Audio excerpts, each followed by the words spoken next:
हमारे देश में लाखों बच्चे सीबीएसई बोर्ड एग्जाम्स में अपियर हर साल। और अगर 12th बोर्ड एग्जाम्स की बात करें तो 2022 में 14.3 लाख स्टूडेंट्स अपियर, जिनमें से 13.4 लाख स्टूडेंट ने एग्जाम क्लियर किया। Compare two year 2023 16.6 lakh students appear हुए एंड 14.5 लाख स्टूडेंट्स ने एग्जाम पास किया। ओके, सो इसी फिगर को अगर परसेंटेज में देखें तो ईयर 2022 में 12th बोर्ड एग्जाम्स में 92.7% बच्चे पास हुए। वहीं ईयर 2023 में 12th बोर्ड एग्जाम्स में पासिंग परसेंटेज डिक्लाइन होकर 67.3%। जो स्टूडेंट 12th बोर्ड एग्जाम में पास हुए उनमें से ईयर 2023 में सिर्फ 6.8 बच्चे ऐसे थे जिन्होंने ग्रेटर देन 90% स्कोर किया, जबकि ईयर 22 में ग्रेटर देन 90 स्कोर करने वाले स्टूडेंट की संख्या 9.39% है। ये अमंग पासिंग स्टूडेंट्स। लाखों बच्चे 12th बोर्ड एग्जाम में बैठते हैं, लेकिन सिर्फ 7 से 8% ही अप्रॉक्सीमेटली ग्रेटर देन 90% स्कोर कर पाते हैं। ये जो आउटलायर्स स्टूडेंट हैं वो ये हाई स्कोर कैसे अचीव कर पाते हैं, आज के इस वीडियो में हम इस बात को देखेंगे। नमस्कार students and parents, welcome to our YouTube channel Schoolnomics powered by Ikras international institute of career research and skills. कैसे स्टूडेंट्स सिर्फ 90 डेज में ग्रेटर देन 90% स्कोर को अचीव कर सकते हैं, आज इस वीडियो में हम उस प्लान के बारे में बात करेंगे। तो चलिए क्या प्लान है उसको समझते हैं। तो सबसे पहले हम प्लान के बारे में बात करेंगे, उसके बाद हम स्ट्रेटजीज को देखेंगे कि हमें 90% स्कोर अगर 90 डेज में करना है तो उसके लिए हमें क्या प्लान करना चाहिए और क्या स्ट्रेटजीज होनी चाहिए। चलिए देखते हैं। सबसे पहले हमारे पास सब्जेक्ट है फिजिक्स। 12th बोर्ड एग्जाम में फिजिक्स सब्जेक्ट के अंदर हमारे पास 14 चैप्टर्स हैं। अब जैसा कि आप देख सकते हैं स्क्रीन पर, chapter number 1 electric charges and fields, chapter 2 है इलेक्ट्रोस्टैटिक्स, चैप्टर 3 कैलकुलस। इन दोनों चैप्टर्स का कोई मिला के वेटेज होता है 15 मार्क्स। इसी तरह आगे के चैप्टर्स का क्या वेटेज है मार्क्स को मैंने यहाँ पे इंक्लूड किया हुआ है, देख सकते हैं। Electromagnetic waves, wave optics and wavelets मिला के 18 मार्क्स का है। ये सारा वेटेज मार्क्स उनका स्क्रीन पर दिखा है। अब समझने वाली बात ये है, कॉलम नंबर 0 को देखते हैं तो यहाँ पर मैंने देखा था स्टडी डेज दे रखा है। नेक्स्ट पे है रिवीजन डेज, फिर है टोटल डेज। तो मान लीजिए टॉपिक नंबर 1 इलेक्ट्रिक चार्जेस को आप 5 दिन अलॉट करते हैं और 3 दिन आप इसको रिवीजन के लिए रखते हैं। टोटल डेज आपके पास बनते हैं 8 और हर दिन आप 3 आवर्स पढ़ते हैं तो टोटल आवर्स आपने स्टडी कितनी की 24 आवर्स आपने स्टडी के लिए अलॉट किया। लेकिन अगर आप इसमें 15 आवर्स ही इनपुट दे पाते, आपने 24 आवर्स का टाइम अलॉट किया लेकिन 15 आवर्स देता है तो आपका सक्सेस रेट है 60.5%, यानी कि 60.5% आपने स्कोर किया एज ए टाइम। इसी तरह से हर टॉपिक के लिए यहाँ पे study days, revision days, total days, hours per day कितना आप स्टडी कर सकते हैं, टोटल आवर्स रिक्वायर्ड कितने हैं और आप कितने दे रहे हैं वो आप यहाँ फिल कर सकते हैं। ये जो मैंने यहाँ पे आपको प्लान दिया है ये ऑटोमेटिकली अपडेट हो जाता है। जैसे कि मान लीजिए अगर कोई स्टूडेंट है जिसका फिर टॉपिक नंबर 1 में काफ़ी स्ट्रॉन्ग है, उसको 5 दिन पढ़ने के लिए नहीं चाहिए तो उसको 3 दिन करेगा। उसी हिसाब से आपका ये एक्सपेक्टेड स्कोर चेंज होगा और उसी हिसाब से आपका ये ग्राफ इसमें कि टोटल डेज, टोटल आवर्स ऊपर दिखाया गया है, आपको उसी हिसाब से चेंज होगा अपडेट। चलिए देखिए, मान लीजिए यहाँ पे स्टूडेंट अभी आपकी एक्सपेक्टेड स्कोर 9.97% आ रही है। अगर आप इसको यहाँ पे 3 डेज लेते हैं, जैसे किसी स्टूडेंट का अगर ये टॉपिक स्ट्रॉन्ग 3 डेज ले सकता है, उसने अगर 3 डेज लिए ओके और उसने रिवीजन के लिए 2 डेज ही रखे तो उसका परसेंटेज अपने आप इम्प्रूव है। डेज कम ले रहे हैं, रिवीजन ज़्यादा हो रहा है, रेशियो आपका देख लीजिए और उस हिसाब से आपका एक्सपेक्टेड स्कोर भी सारे टॉपिक्स का आप इसी तरह से डिज़ाइन कर सकते हैं। ये टेम्पलेट आप यूज़ कर सकते हैं जिसमें कि आप number of days, revision days, total days, ये मैंने यहाँ पे ऑप्टिमाइज करके दिया हुआ है। मैंने इसको लगभग अप्रॉक्सीमेटली 90 डेज के हिसाब से डिज़ाइन किया और यहाँ पे 86 डेज दिखा रहा है। आप इसको चेक कर सकते हैं अपने साथ, फ्लेक्सिबिलिटी इसमें दी हुई है, आपको टॉपिक के हिसाब से अपने हिसाब से आप चेंज कर सकते हैं। तो ये आपका फिजिक्स का है। लेकिन सबसे इंपॉर्टेंट बात ये है कि फिजिक्स में जो टॉपिक आपको 14 पढ़ने हैं उनका सीक्वेंस क्या होना चाहिए, क्योंकि होता है ये स्टूडेंट्स को पता नहीं होता कि टॉपिक्स का सीक्वेंस किस तरह से पढ़ें। तो होता ही है कि वो उनको मेहनत ज़्यादा लगती है, एफर्ट ज़्यादा डालने पड़ते हैं और आउटपुट में नहीं आता। क्योंकि बहुत सारे टॉपिक एक दूसरे लिंक होते हैं और उनको एक पार्टिकुलर सीक्वेंस में पढ़ा जाए तो स्टूडेंट काफ़ी टाइम बचा सकते हैं और जल्दी से जल्दी सिलेबस को भी कवर कर सकते हैं और कंसेप्ट उनका रिटेंशन पावर अच्छा होता है, आपको चीज़ें याद रहने में, समझने में आसानी होती है। तो सबसे पहले आप electric charges and electric field को देख लीजिए, तो उसके बाद इलेक्ट्रिक पोटेंशियल देख लीजिए, उसके बाद फिर आप डुअल नेचर पर चले जाइए, एटम्स एंड न्यूक्लियाई, फिर सेमीकंडक्टर इलेक्ट्रॉनिक्स करिए। ओके, फिर करंट। इस तरह से करने से क्या होगा, आपका सिलेबस भी जल्दी कवर होगा। ओके, आप कंफर्टेबल जोन में आ जाएंगे, आपका कॉन्फिडेंस बूस्ट होगा और आप जल्दी से जल्दी अच्छी प्रिपरेशन लेवल पर पहुँच सकते हैं। तो ये सीक्वेंस आप फॉलो कीजिए, आपको बहुत जल्दी से कंफर्टेबल जोन में आप पहुँच सकते हैं। तो फिजिक्स के बारे में इतना ही। अब चलते हैं नेक्स्ट सब्जेक्ट को, देखते हैं केमिस्ट्री। केमिस्ट्री में आप देखिए हमारे पास सिलेबस में 10 चैप्टर्स हैं। हर चैप्टर में जो मार्क्स जो वेटेज है वो पूछा गया है। फिजिक्स में चीज़ रहेगी, उसको दूसरा देख लेते हैं। पढ़ाई आपको करनी कहाँ से, तो आपको स्टडी मटेरियल क्या यूज़ करना है। सबसे पहले आप एनसीईआरटी पर फोकस कीजिए, उसके बाद आप ओसवाल या टोवेडब्ल्यू को फोकस कर सकते हैं। बैक के क्वेश्चन देख लीजिए, प्रीवियस क्वेश्चन मस्ट है आपको नहीं है। एनसीईआरटी जो स्टूडेंट्स ओसवाल टोवेडब्ल्यू को फॉलो नहीं कर सकते, किसी भी एक्स्ट्रा को फॉलो नहीं कर सकते, वो एनसीईआरटी और प्रीवियस क्वेश्चन मस्ट फॉलो करें। चलिए केमिस्ट्री में हमारे पास टोटल 10 टॉपिक्स हैं। तो सबसे पहला हमारा टॉपिक है सॉल्यूशन, जो कि 7 मार्क्स का वेटेज दिया गया है। 7 मार्क्स का वेटेज आता है लगभग। ओके, तो आप देखिए इसको अगर हम 6 डेज देते हैं जो कि इनफ है मेरे पास। आप उसको फ्लेक्सिबिलिटी है, मैंने आपको डिजाइन तरह से किया। 5 डेज भी कर सकते हैं, 4 डेज 7 डेज भी कर सकते हैं, जिस तरह से आपको तभी ऑप्टिमाइज किया गया लगभग 90 डेज। यहाँ पे केमिस्ट्री दिखा रहा है, आप इसको चेंज कर सकते हैं जो भी आपको ज़्यादा। तो उसी तरह से आपका सबसे पहले स्टडी डेज यहाँ पे दिखाया गया है, फिर आपका रिवीजन कितने दिन आप करना है वो दिखाया गया है, फिर total days hours per day कितने दे सकते हैं आपको, और आवर्स टोटल बनते हैं तो आप कितने एक्चुअल में दे रहे हैं वो उसके हिसाब से ये भी ऑटोमेटिकली अपडेट हो जाता है। आप अपने हिसाब से चीज़ों को चेंज करिए, study days, revision days, total days, number of hours per day आपको भी चेंज करना होता है। मैं number of hours per day पूरा रखा हुआ है इसके लिए। इस सिचुएशन में जहाँ पे ये सारा डेटा है, जो भी नंबर ऑफ डेज आप डिसाइड किए हर टॉपिक के लिए, और रिवीजन डेज डिसाइड उसके हिसाब से 90% आपका इसको।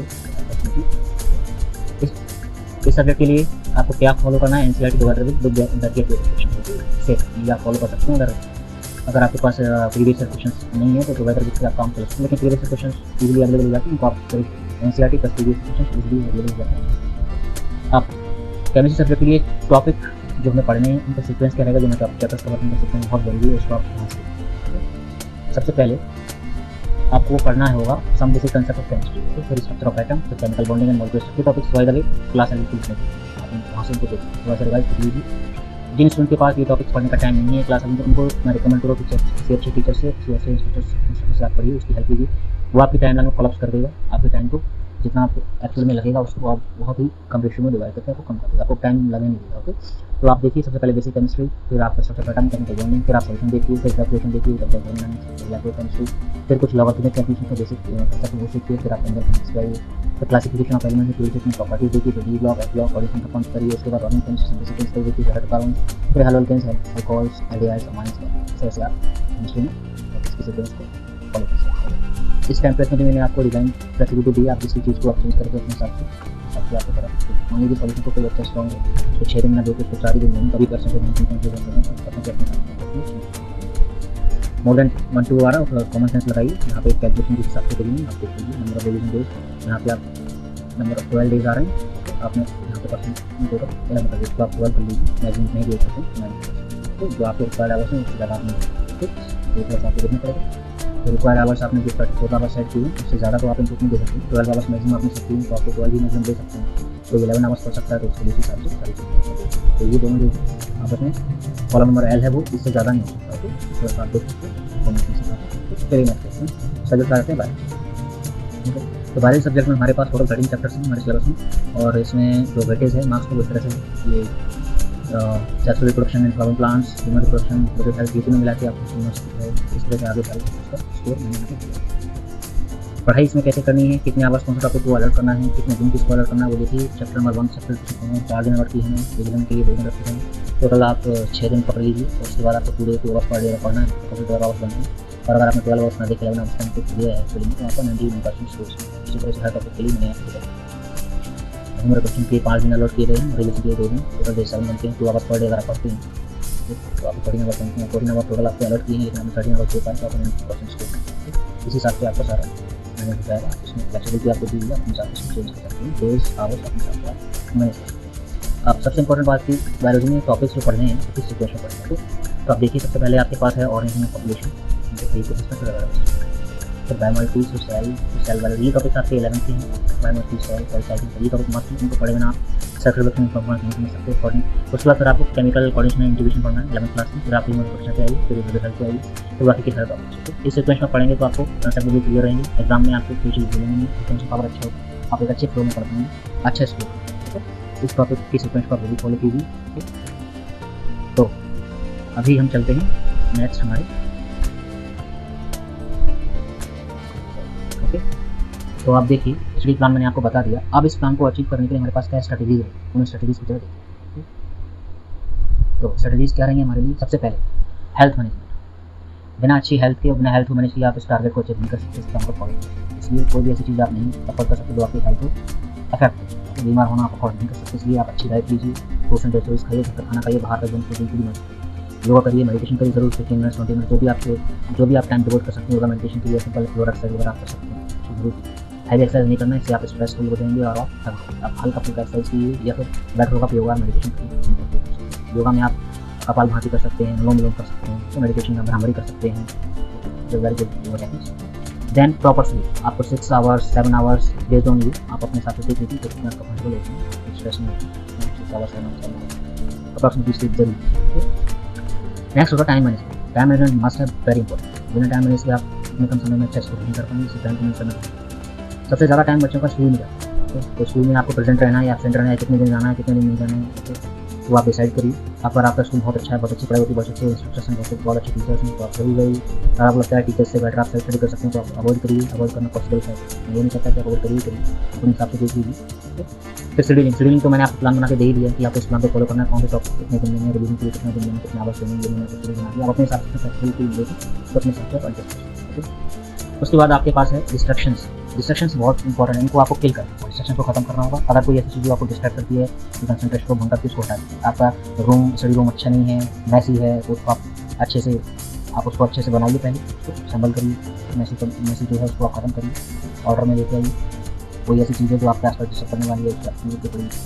कोई जगह ऐसी जहाँ पे आपको पढ़ने जो स्टडी रूम में अच्छा नहीं तो आप उसको जगह पर लाइब्रेरी में जाके पढ़िए, कहीं भी जाके पढ़िए, आप ठंडी पढ़िए। इंस्ट्रक्टर की हेल्प जरूरी है। ये जो टाइम फ्रेम है 90 डेज, इसमें आपको 90% स्कोर करना है तो आपको इंस्ट्रक्टर की हेल्प लगेगी। नेक्स्ट हमारे पास जो है वो स्टडी टेक्निक्स। होता ही है कि स्टूडेंट्स को ये टेक्निक्स पता नहीं होती, पता भी होती है, बहुत सारे स्टूडेंट्स को फॉलो नहीं करते। तो स्टडी टेक्निक्स के बारे में जान लेते हैं, बहुत इंपॉर्टेंट है। सबसे पहले टेक्निक हमारे पास है PP4R। जब भी हम किसी चीज़ को पढ़ें, जब भी कोई चैप्टर पढ़ें या देखें तो हमारे पास सबसे पहले क्या होना चाहिए, हमारे दिमाग में हमें क्या करना चाहिए उस चीज़ को समझ। सबसे पहले आप उस चैप्टर के ओवरव्यू को वर्ड साइज यूज करें। वर्ड साइज ऊपर से जैसे कि चीज़ देखिए ऊपर से पूरा दिखाई देता है, इसकी गूगल के मैप में देखते तो पूरा का पूरा एक साथ देखते तो आप वर्ड लाइव देखिए, पूरे चैप्टर को आप फ्लिप करके पेजेस को देखिए।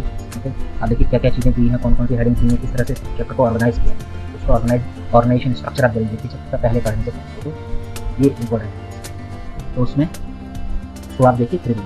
तो फिर उसके बाद जैसे कि आपने PP4R उसमें P है प्रीव्यू, फिर आप करिए क्वेश्चन से मेरा मतलब है आप किसी भी टॉपिक को या किसी भी हेडिंग को पढ़ने से पहले आप एक क्वेश्चन कीजिए कि इस टॉपिक या हेड से हेडिंग से मुझे क्या आंसर मिलने वाला है, वो क्वेश्चन अपने दिमाग में। उसके बाद उसको टॉपिक को आप पढ़िए, पढ़ते टाइम आप हाईलाइटिंग जरूर करिए, कुछ नोट्स बनाने हैं, कुछ हाईलाइट पॉइंट लिखने को आप जरूर लिखिए। उसके बाद आपको करना है रिफ्लेक्शन, यानी कि रिफ्लेक्ट का मतलब है जब आपने कोई कंप्लीट कर लिया सेक्शन या पैराग्राफ तो आप चुपचाप बैठिए, सोचिए कि आपने सीखा क्या है, आपने जो पढ़ा एक पैराग्राफ या आप एक कोई हेडिंग या एक कोई हेड पढ़ा उससे आपने सीखा क्या, जो क्वेश्चन आपने पहले फ्रेम किया क्या उसका आंसर आपको मिला, आप थोड़ा सा उसको रिफ्लेक्ट कीजिए। फिर करिए रिसाइट का मतलब होता है जो आपने पढ़ा क्या वो आप एक बच्चे को भी एक्सप्लेन कर सकते हैं, किस तरह से आपने पढ़ा है कि उसको आप एक बच्चे को भी एक्सप्लेन कर सकते हैं। उसको फेनमैन टेक्निक भी कहते हैं। तो आप इस तरह से पढ़िए, चीज़ों को इस तरह से कंप्रीहेंड करिए कि आप एक बच्चे को भी नॉर्मली एक्सप्लेन, ऐसे इंसान को जिसको टॉपिक बारे में कुछ भी नहीं पता उसको भी आप अच्छे से एक्सप्लेन कर सकते हैं। तो आप उसको रिसाइट करिए। तो फिर आप रिव्यू करिए। रिव्यू का मतलब है कि आपने जो भी पढ़ लिया, क्वेश्चन फ्रेम कर लिए, रिफ्लेक्शन कर लिया, उसके बाद आप उसको समराइज करिए। मन ही मन में आप ये सोचिए कि आपने क्या पढ़ा, किस तरह से टॉपिक को ऑर्गेनाइज किया, कहाँ से शुरुआत हुई, कौन से टॉपिक्स आपने किस तरह से लिंक किए, ये समराइज आप करें तो आपको एक अच्छी समरी उस टॉपिक की चैप्टर के दिमाग में बन जाएगी।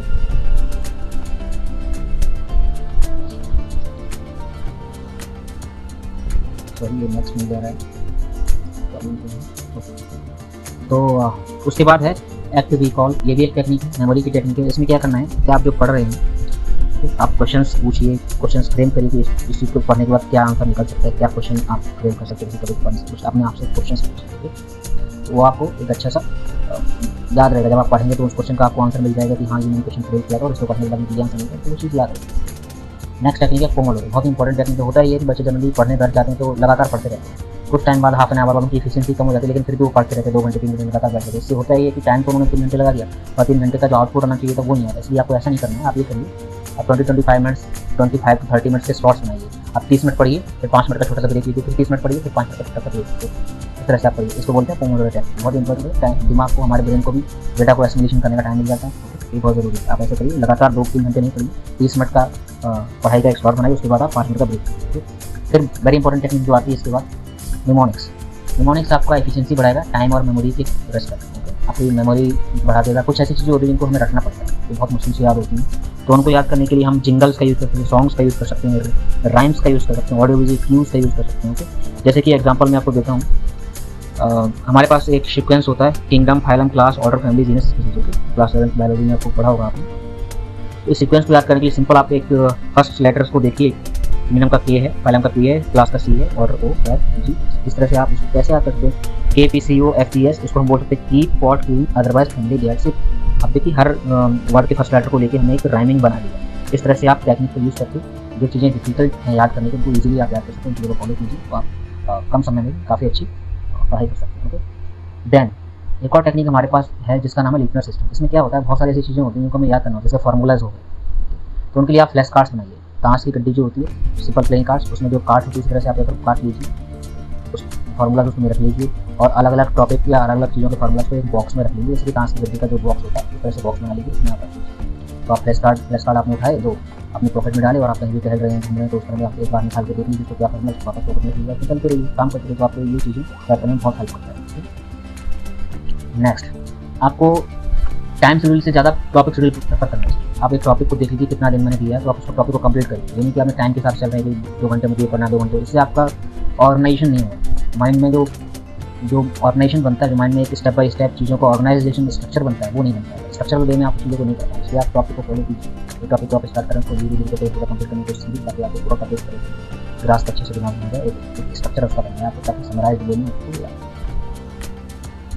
तो सबसे इंपॉर्टेंट चीज़ है, ऑनेस्टली आप एफर्ट्स डालिए, कंसिस्टेंट रहिए पढ़ाई में और अपने आप पर विश्वास कीजिए, डिस्ट्रक्शन से बचिए, अपने आप खुद पर अच्छे से विश्वास रखिए, आप पढ़िए। तो नेक्स्ट हमारे चैनल स्कूलों में इस पर क्या आएगा, क्लास 12 के लिए physics, chemistry and biology, back classes भी हो सकते हैं और ये सारा आपको स्टडी मटेरियल हमारे चैनल पर मिल जाएगा। केमिस्ट्री बायोलॉजी इसलिए मैं अपलोड करूँगा, पहले सपोर्ट कीजिए, हमारे चैनल को फॉलो कीजिए और हम उसके साथ साथ कोर्सेज, बुक्स, कॉलेज के रिव्यूज भी लेके आएंगे और बहुत सारी चीज़ें एक्स्ट्रा लेके आएंगे, धीरे धीरे आप बहुत सारी चीज़ें समझ आएंगे। तो हमारी ऑफरिंग्स क्या हैं, इकरास की तरफ से हमारे यूट्यूब चैनल स्कूलोमिक्स और इकरास दोनों मिलकर हम लोग आपको फ्री मटेरियल क्लास 9 12 ऑफर करेंगे। करियर काउंसलिंग सर्विस हम आपको देंगे 12 डिग्री स्टूडेंट्स के लिए। प्रोफेशनल कोर्सेज भी आपको होंगे जो आप ऑनलाइन भी कर सकते हैं। बहुत सारे कोर्सेज ऐसे होते हैं जो जरूरत होती है हमें कॉलेज लाइफ में भी या थ्रू आउट द करियर में जरूरत है, वो आप कोर्सेज यहाँ पे कर सकते हैं। तो हमारे चैनल को सब्सक्राइब कीजिए स्कूलोमिक्स को। सब्सक्रिप्शन के लिए आप इस QR कोड को स्कैन कर सकते हैं और जो क्वेरी है या आपको लाइव क्लास के बारे में जानकारी चाहिए या काउंसलिंग सेशंस आपको करवाना है या काउंसलिंग आपको अटेंड करनी है, काउंसलिंग करनी है, तो आप इस नंबर पर कॉल कर सकते हैं तो हमें मिल सकते हैं। तो with this we are going to end our video. तो subscribe our channel Schoolomics. Thanks for listening. Have a good day.